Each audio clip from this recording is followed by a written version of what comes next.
இன்னைக்கு வந்து தமிழ்நாடு முழுவதும் அரசு மருத்துவமனைகளில் செவிலியர்கள் வேலை செய்யலை, செவிலியர்கள் அதிக அளவு இல்லை அப்படிங்கிற ஒரு மிகப்பெரிய குற்றச்சாட்டு இருக்குது. ஏழைய நடுத்தர மக்கள் அவங்க வந்து அரசு மருத்துவமனைக்கு தான் செல்வாங்க. அப்போ அவங்களுடைய உயிரை பாதுகாக்கக்கூடிய பொறுப்பில் இருக்கக்கூடிய செவிலியர்களுக்கே அவர்களுடைய கோரிக்கையை நிறைவேற்றுன்னு சொல்லி 4.5 ஆண்டுகள் அரசு நிரந்தரம் பண்ணலை. அவர்களுக்கு சம்பளங்கள் சரியாக கொடுக்கப்படலைன்னு ஒரு பெரிய குற்றச்சாட்டு சொல்கிறாங்க.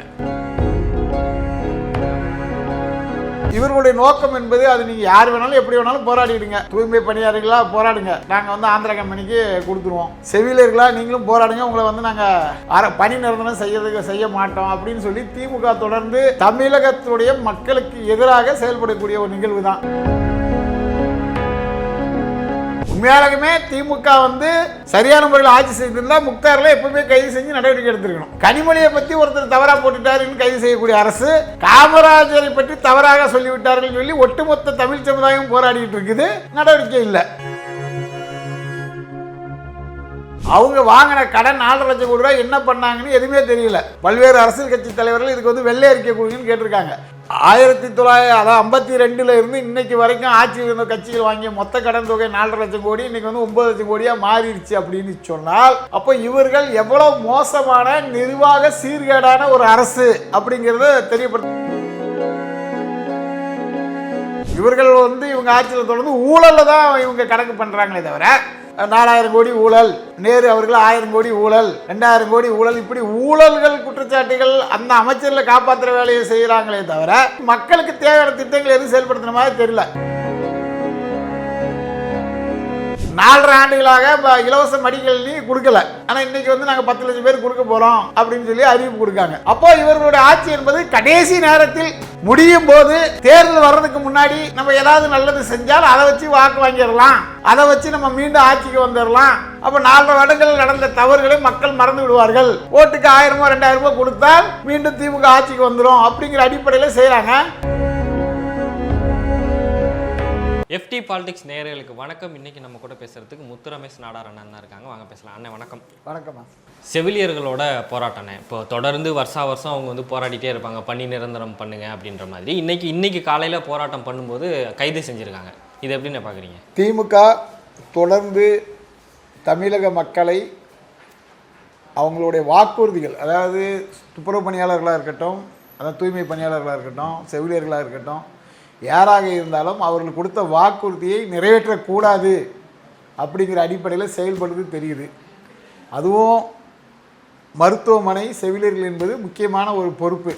இன்றைக்கி வந்து தமிழ்நாடு முழுவதும் அரசு மருத்துவமனைகளில் செவிலியர்கள் வேலை செய்யலை, செவிலியர்கள் அதிக அளவு இல்லை அப்படிங்கிற ஒரு மிகப்பெரிய குற்றச்சாட்டு இருக்குது. இப்போ வசதி படைத்தவர்கள், பணக்காரர்கள் பெரிய பெரிய ஆஸ்பத்திரிக்கெலாம் சென்று அவங்க சிகிச்சை பெற்றுக்கொள்ள முடியும், அவங்க வந்து அவங்க உயிரை காப்பாற்றிக்கிற முடியும். ஆனால் ஏழை எளிய மக்கள், ஏழைய நடுத்தர மக்கள் அவங்க வந்து அரசு மருத்துவமனைக்கு தான் செல்வாங்க.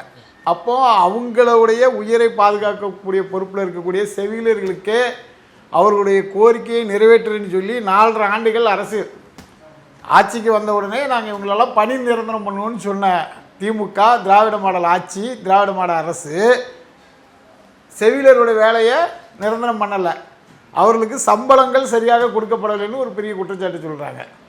அப்போது இவர்களுடைய நோக்கம் என்பது அது நீங்கள் யார் வேணாலும் எப்படி வேணாலும் போராடிடுங்க. தூய்மை பணியாளர்களா போராடுங்க, நாங்கள் வந்து ஆந்திரா கம்பெனிக்கு கொடுத்துருவோம்.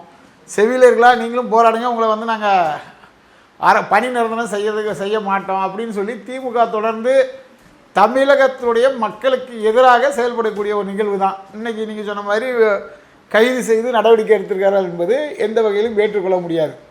இப்போ ஐயா மருத்துவர் அன்புமணி ராமதாஸ் வந்து முன்னாடி ஒரு அறிக்கை கொடுத்துருந்தாங்க.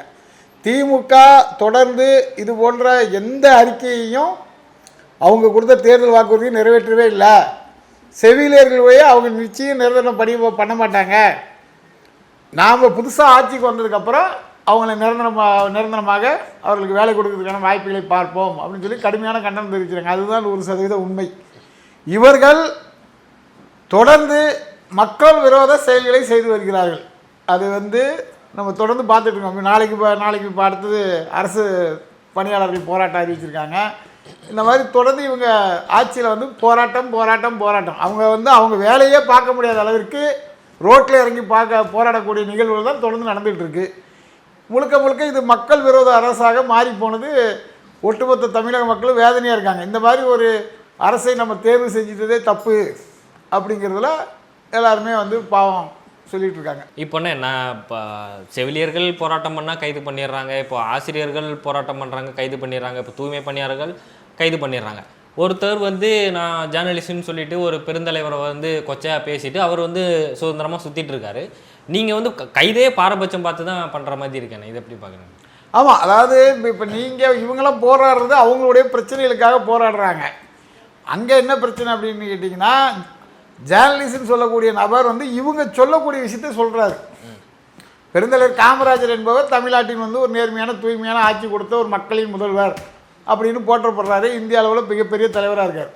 இவங்க கருணாநிதி என்கின்ற ஒரு தலைவரை கட்டமைக்க வேண்டும், கருணாநிதி தான் நவீன தமிழ்நாட்டின் சிற்பி என்று எல்லோரும் சொல்லணும்னு சொல்லி ஒரு மிகப்பெரிய அளவில் தமிழ்நாடு முழுவதும் எல்லா கட்டிடத்துக்கும் கருணாநிதி பேர் கருணாநிதி பேர் கருணாநிதி பேருன்னு வரிசையாக வச்சுட்டு வந்தாங்க.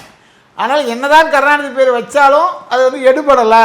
ஏன் எடுபடலைன்னா 1954லேருந்து 63 வரை தமிழ்நாட்டின் பொற்கால ஆட்சி கொடுத்த ஒரு தலைவர் காமராஜர். கல்விக்காக மதிய உணவு திட்டத்திற்காக பிச்சை எடுத்து கூட நான் படிக்க வைப்புன்னு சொன்ன தலைவர். 9க்கும் மேற்பட்ட அணைகளை கட்டிய தலைவர். இப்படி நேர்மைக்கு அதேமாதிரி தொழிற்பேட்டைகள் தமிழ்நாடு முழுவதும் பல்வேறு தொழிற்பேட்டைகளை உருவாக்கிய தலைவர். இப்படி நேர்மைக்கு எடுத்துக்காட்டாக விளங்கிய ஒரு தலைவரை தலைவரை தான் மக்கள் ஆதரிக்காங்க. அப்படிங்கிற அடிப்படையில் கருணாநிதி பேர் அவருடைய பெயர் நல்ல பெயராக இருந்தால், கருணாநிதி பேர் வந்து என்றைக்குமே வாழ்க்கையில் வந்து மக்களுக்கு வந்து தெரியாது. கருணாநிதி அப்படின்னா ஊழலுக்காக ஆட்சியில் கலைக்கப்பட்ட ஒரு தலைவர். சர்க்காரியா கமிஷனால் என்ன சொன்னாங்க, விஞ்ஞான திருடன் என்று சொல்லப்பட்ட ஒரு நபர். அப்படி தான் மக்கள் மத்தியில் இருக்குது தவிர மற்றபடிக்கு கருணாநிதியுடைய பேரோ புகழ வராது. இப்போ இதில் என்னென்னா, முக்தார் அவர் வந்து திமுக என்ன சொல்லுதோ அதை சொன்னதுனால அவரை கைது பண்ணல. தமிழ்நாடு முழுவதும் 200க்கும் மேற்பட்ட இடங்களில் புகார் மனு கொடுக்கப்பட்டிருக்கிறது. டிஜிபி அலுவலகத்திலிருந்து கமிஷனர் அலுவலகம் வரைக்கும் புகார் கொடுக்கப்பட்டிருக்குது. கோர்ட்டில் வழக்குகள் பதிவு செய்யப்பட்டிருக்குது. 100க்கும் மேற்பட்ட இடங்களில் ஆர்ப்பாட்டங்கள் போராட்டங்கள் நடைபெற்றிருக்கு. இது எதுக்குமே அவங்க வந்து செவிச்சாய்க்கல. அப்படின்னா முக்தார் என்ன அவ்வளோ பெரிய ஆளா? இப்போ முக்தாருங்கிற நபர் பார்த்திங்கன்னா பேட்டி எடுக்கும்போது ஜாதிங்கிறது மலம் அப்படின்னு சொல்லுவார். ஆனால் அவர் வந்து மன்னிப்பு கேட்ட ஒரு வீடியோவில் என்ன சொல்கிறாருன்னா, நான் சிறுபான்மை, அப்போ மதம் வந்து மலம் கிடையாதா? இந்த மாதிரி அவங்களுக்கு தேவைக்கு தகுந்த மாதிரி பேசி ஆன வேலைகள். இப்போ சமீபத்தில் ஒரு வீடியோ போட்டிருக்காரு. அதாவது இந்து மக்கள் கட்சி தலைவர் அர்ஜுன் சம்பத் பேசியதாக ஒரு வீடியோ. அந்த வீடியோ வந்து 2010 வெளியே வந்த ஒரு வீடியோ. அதற்கு அவர் அப்போவே இது வந்து வெட்டி ஒட்டி இந்த மாதிரி பண்ணியிருக்கிறாங்க அப்படின்னு சொல்லி, நான் காமராஜரோட உண்மையான தொண்டைன்னு சொல்லி யார் சொன்னார், அர்ஜுன் சம்பத் சொன்னார். இன்றைக்கி அந்த வீடியோவை போட்டு நான் சிறுபான்மைங்கிறனால தான் என்னை எல்லாரும் எதிர்த்து போராடுறாங்க, அதே இந்து மக்கள் கட்சி தலைவர் அர்ஜுன் சம்பத் இந்த மாதிரி பேசியிருக்காரு, அவரை எதிர்த்து யாரும் போராடலைன்னு சொல்லி தமிழ்நாட்டில் இன்றைக்கி வந்து மத ரீதியான ஒரு மோதல்களை கலவரங்களை ஏற்படுத்த வகையில் முக்தார் வந்து ஒரு பதிவு போட்டிருக்கார். இப்போ நீங்கள் நல்லா கவனிச்சிங்கன்னா தெரியும், திருப்பரங்குன்றமாக இருக்கட்டும், திருப்பரங்குன்றத்தில் முஸ்லீம்களே வந்து அவங்க தீமேத்திரத்தில் எந்த பிரச்சனையும் இல்லைன்னு சொல்லி முஸ்லீம்களே சொல்கிறாங்க.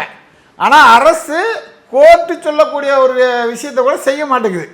அப்போ அவர்களுடைய நோக்கம் என்பது என்ன, வரக்கூடிய தேர்தலில் சிறுபான்மை வாக்குகளை நம்ம முழுமையாக பெற வேண்டும்.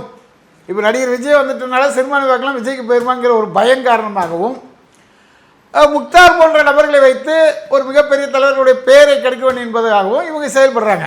உண்மையாலுமே திமுக வந்து சரியான முறையில் ஆட்சி செய்திருந்தால் முக்தாரில் எப்பவுமே கைது செஞ்சு நடவடிக்கை எடுத்துருக்கணும். கனிமொழியை பற்றி ஒருத்தர் தவறாக போட்டுட்டாருன்னு கைது செய்யக்கூடிய அரசு, காமராஜரை பற்றி தவறாக சொல்லிவிட்டார்கள் சொல்லி ஒட்டுமொத்த தமிழ் சமுதாயம் போராடிட்டு இருக்குது, நடவடிக்கை இல்லை. அப்போது திமுகவிற்கு நாடார் வாக்குகள் தேவையில்லை. தமிழ்நாட்டின் ஒரு முக்கியமான சமுதாயமாக நாடார் சமுதாயம் இருக்குது. அப்போ அந்த சமுதாய வாக்கு தேவையில்லைன்னு சொல்லி அவங்க வந்து நடந்துக்கிறாங்க. இதுதான் நம்ம பார்க்க வேண்டியதாக இருக்குது. இப்போண்ணே சுதந்திரம் அடைஞ்சு 75 ஆண்டுகள் தாண்டி போயிட்டுருக்கோம். அந்த அந்த அந்த கேப்பில் இருக்க கடன் வந்து 5 லட்சம் கோடி. இப்போ இவங்க ஆட்சிக்கு வந்த 4.5 ஆண்டில் வந்து 10 லட்சம் கோடி கடன் வாங்கியிருக்காங்க.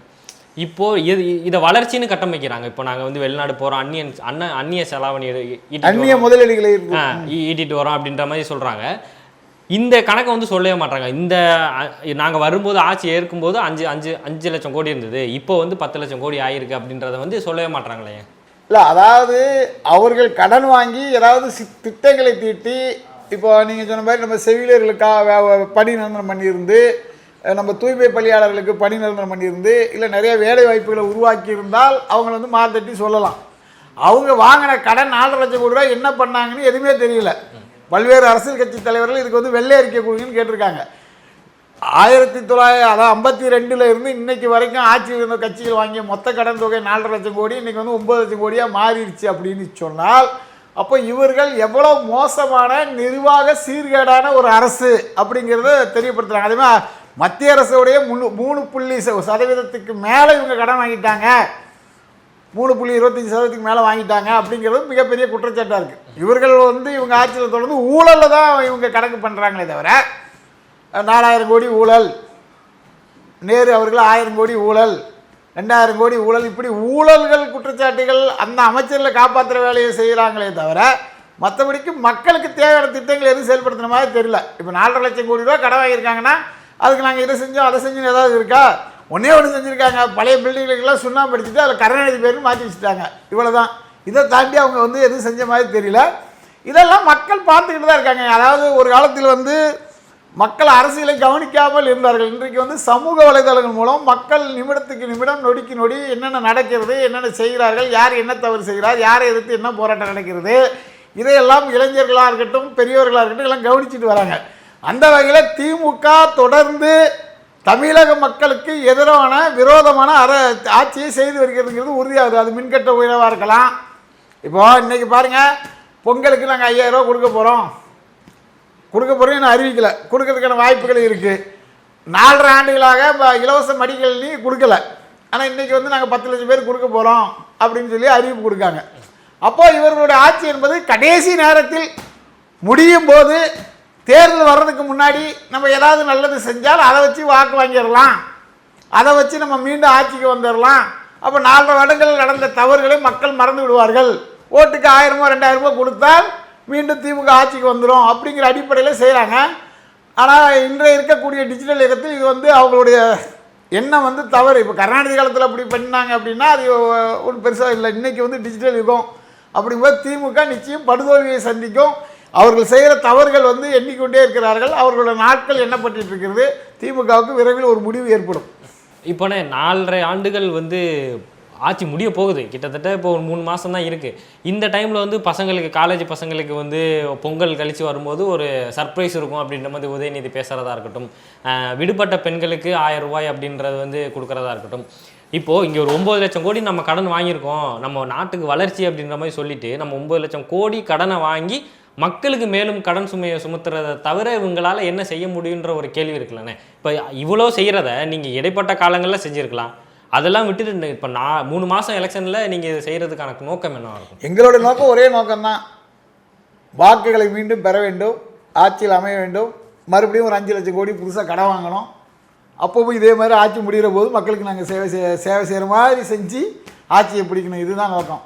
இவர்களுக்கு மக்கள் மீது உண்மையாக அக்கறை இருந்திருந்தால், மாணவர்கள் மீது உண்மையான அக்கறை இருந்திருந்தால் தேர்தல் நேரத்தில் மட்டும் இவர்கள் வந்து செய்யக்கூடிய அவசியம் இருக்குது. பொங்கல் பரிசை வந்து 4.5 வருஷமாக கொடுக்கல, இந்த வருஷம் தான் கொடுப்பேன் அப்படின்னு சொன்னால் இவர்களுடைய எண்ணம் என்பது முழுக்க முழுக்க ஆட்சி அதிகாரங்கள் நம்முடைய இருக்க வேண்டும், ஆட்சி அதிகாரத்துக்காக நாங்கள் என்ன வேணாலும் செய்வோம், ஆட்சி அதிகாரத்துக்காக நாங்கள் இன்னும் கூட ஒரு 5 லட்சம் கோடி ரூபா கடன் வாங்கி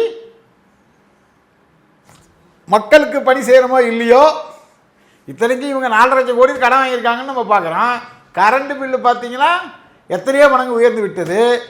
அதே மாதிரி அவங்க தேர்தல் அறிக்கை சொல்லக்கூடிய கேஸுக்கு வந்து மானியம் வந்து 100 ரூபா நாங்கள் கொடுப்போம் அரசு தமிழக அரசு சார் பண்ணாங்க, அது எதுவும் கொடுக்கல. இவங்களை வேலைக்காக போராடக்கூடியவர்கள் தூய்மை பணியாளர்களாக இருக்கலாம், நீங்கள் சொன்ன மாதிரி ஆசிரியர்கள் அவங்க வந்து பதவி உயர்வு கேட்டு போராடுறது, இந்த மாதிரியான வேலைகள் எதையுமே அவங்க வந்து நிதி கொடுக்காம எல்லாருமே இரட்டடி பண்ணிவிட்டு இந்த 4.5 லட்சம் கோடி எங்கே தான் போச்சு அப்படிங்கிறது மக்களுக்கு ஒரு அதிர்ச்சியாகவும் வெறுப்பாகவும் இருக்கிறது. இப்போ இருக்கிற சூழலில் இவங்க லாஸ்ட் நேரத்தில் கொடுக்கறதுங்கிறது மறுபடியும் நம்ம வந்து வாக்குகளை எளிமையாக பெற்றுடலாம், வாக்குகளை எளிமையாக பெற்று மீண்டும் ஆட்சிக்கு வந்துடலாங்கிற அடிப்படையில் இவங்க செயல்பட்டு இருக்காங்க. முழுக்க முழுக்க விளம்பர மாடல் ஆட்சியாக தான் இந்த ஆட்சி இருக்கிறது. விளம்பரத்தை வைத்து கொண்டு ஆட்சி செய்தால் என்ன நடக்கும் அப்படிங்கிறது ஏற்கனவே நம்ம பல கட்ட தேர்தல்களை பார்த்துருக்கோம். பாசத்தலைவனுக்கு பாராட்டு விழான்னாங்க, அதுக்கப்புறம் அந்த ஆட்சி மீண்டும் வர்றதுக்கு 10 வருஷம் ஆச்சு. அப்படியா புரியுது உங்களுக்கு? அந்த மாதிரி இன்றைக்கி வந்து ஸ்டாலின் அவர்களுக்கு வந்து பல்வேறு இடங்களில் கருப்பு கொடி காட்டக்கூடிய அளவுக்கு ஒரு தமிழ்நாட்டினுடைய முதலமைச்சருக்கே ஒரு பிரதமருக்கு இவங்க வந்து கருப்பு பலூன் விட்டாங்க. அது வேறு. நாட்டினுடைய முதல்வர் எங்கே போனாலும் அங்கே வந்து கருப்பு கொடியாற்றி மக்கள் போராடக்கூடிய நிகழ்வுகள்லாம் நடந்துக்கிட்டு இருக்கு. இது வந்து தமிழக அரசியலில் நம்மளுடைய முதல்வர் அவர்கள் செயல்படாத ஒரு முதல்வர் அப்படிங்கிறது ஒரு வேதனையாக இருக்குது. தொடர்ந்து பேசுவோம்னே இது குறித்து. எலெக்ஷனுக்கு இன்னும் 3 மாதம் தான் இருக்குது. தொடர்ந்து நம்ம இதை பற்றி பேசுவோம். உங்கள் பதிலுக்கும் நேரத்துக்கும் நன்றி. நன்றி.